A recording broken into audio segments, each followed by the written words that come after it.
let's go check for calves. We're paying attention to see if they start building bags. We're paying attention to see if any of them have discharge, if their tail head starts to get relaxed, if their belly's dropping. Miss Lucille here is my heifer out of this bunch.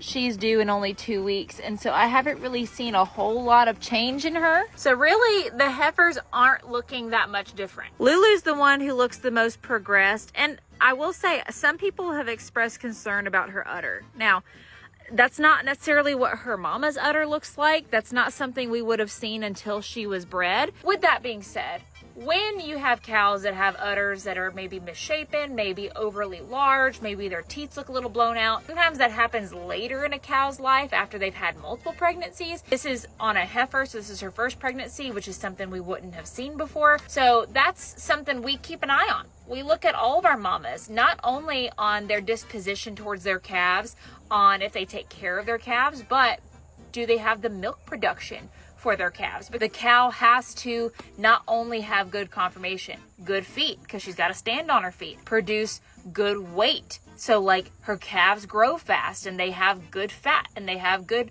marbling and they have, like, there's all these different factors. But if that cow can't take care of and feed her calf adequately, then that cow, her quality in your herd vastly diminishes. Not saying that's going to happen to Lulu by any means, but it's something we're going to keep an eye on. I've seen cows with way worse udders take care of their babies perfectly fine, but when you're breeding to better the breed, that's something that you take into account.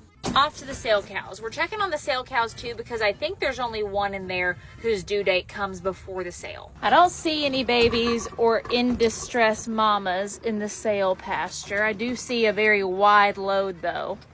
Aren't you too cute? You want to come and say hi? And then right next to the sale cows are all the rest of the mamas. So these moms are not first time mamas, and then they are all due kind of like within the next month. There's never a time I come in here and Winona's not getting her some water. I do feel like Bluebell might be building a little more of a bag than I saw this past week. A few of these mamas are due on the 27th. I believe the one mama who is due before the sale in here is due the 21st.